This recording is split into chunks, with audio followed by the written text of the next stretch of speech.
Hello everyone, কেমন আছো সবাই? আজকে তোমাদের সাথে মাটন রান্নার একটা সহজ রেসিপি শেয়ার করব। তো এখানে মা আগে থেকেই একটু তেল, হলুদ, লবণ, একটু লঙ্কার গুঁড়ো আর দই এটা দিয়ে ভালো করে মাটনটাকে ম্যারিনেট করে রেখে দিয়েছিল। বাইরের আওয়াজটা একটুখানি ইগনোর করো, কারণ বৃষ্টি হচ্ছিল সকাল সকাল। তো এখন আমাদের কিন্তু কাঠের জালে রান্না হয়। তোমরা সবাই আমার ভিডিওতে মাঝে মধ্যেই দেখে থাকো, আমাদের কিন্তু কাঠের উনুন রয়েছে বাড়িতে, তো ওখানেই রান্না হচ্ছে, আজকেও তাই হবে। আর প্রথমেই মা এখানে আলু ভেজে নিচ্ছে। তো আলুগুলোকে লাল লাল করে ভেজে নিতে হবে। আলুর পরিমাণ ভীষণই কম, কারণ আমাদের বাড়িতে আলু খেতে কেউ পছন্দ করে না, শুধুমাত্র আমি ছাড়া। আমিই সব আলুগুলো খাই, কারণ আর কেউ তেমন আলু ভালোবাসে না। তো তারপরে কড়াইতে আবার তেল দিয়ে এখানে দিয়ে দিচ্ছে শুকনো লঙ্কা আর দিয়ে দিচ্ছে তেজপাতা। আর তারপরেই এর মধ্যে এগুলো একটু ভাজা ভাজা হলে এর মধ্যে দিয়ে দিতে হবে পেঁয়াজ কুচি। পেঁয়াজ কুচিটা এখানে দিয়ে দিল, আর পেঁয়াজগুলোকে লাল লাল করে এবার ভেজে নেবে। জানো তো, সকাল থেকে বৃষ্টি হচ্ছে দেখে আজকে আমার মনটা ভালো হয়ে গেছিল। তো এই যে, আর এখানে মা আগে থেকে মশলা করে রেখেছিল।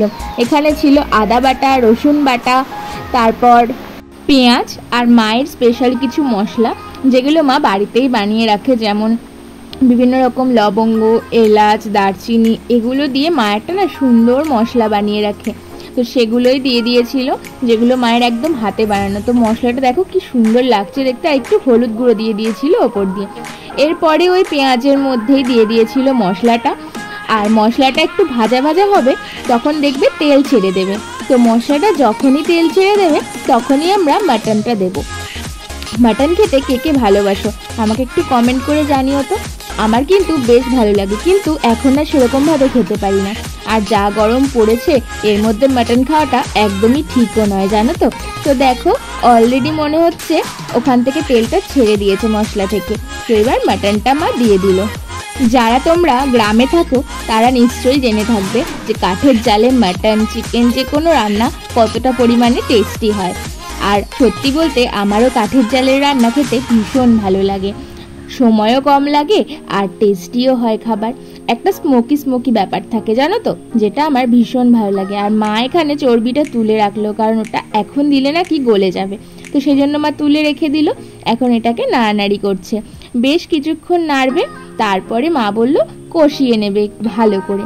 তো এখন এটাকে রেখে দেওয়া হচ্ছে কিছুক্ষণের জন্য। আর তারপরে দেখো, মাটন থেকে কিন্তু অনেকটা জল ছেড়ে দিয়েছে, মানে এখনো কিন্তু এক ফোঁটাও জল দেওয়া হয়নি, কিন্তু অনেকটা জল ছেড়ে দিয়েছে। তো এতটা জল ছেড়ে দিয়ে আমি মাকে তো জিজ্ঞেস করেই নিয়েছিলাম, তুমি কি জলটা অ্যাড করলে নাকি আসলেই মাটন থেকে জল ছাড়লো? বললো এই দেখ, কিছুক্ষণ পরে দেখতে পাবি। তো দেখো, এখন সেই যে জলটা ছিল সেটা পুরো টেনেও গেছে। আর মাটনটা এত সুন্দর কষে এসছে, অনেকক্ষণ লেগেছে কিন্তু কষে এসছে ঠিকঠাক। তো এরপর মায়ের মধ্যে গরম জল অ্যাড করে দেবে। আজকে প্রেসার কুকারে মাটনটা দেবে না, সম্পূর্ণটাই হবে কিন্তু কাঠের জালে। তো এখানে জলটা দিয়ে দিলে অনেকটা বেশি করে জল দিয়েছে, কারণ মাটন তোমরা জানোই শক্ত হয়, তো সেটা সেদ্ধ হতে অনেকটা সময় লাগে। তো এই যে জল দিল, এরকমভাবে 2-3 বার করে জল দিয়ে ফুটিয়ে নিতে হবে, খুব ভালো করে মাটনটা যাতে সেদ্ধ হয়ে যায় সেই জন্য। তো এখন অনেকক্ষণ ফোটানোর পরে ঢাকা দিয়ে রাখা ছিল। তো এখন মাটনটা প্রায় রেডি। তো ওপর দিয়ে মা ছিটিয়ে দেবে হচ্ছে গরম মশলা। আর এখন মাটনটা পুরোপুরি রেডি হয়ে গেছে। খাওয়ার সময় আমি আর ভিডিও নিতে ভুলে গেছি, কারণ হচ্ছে এতই খেতে ব্যস্ত হয়ে গেছিলাম। তো চলো টাটা। আর মাটনটা দারুণ টেস্টি হয়েছিল।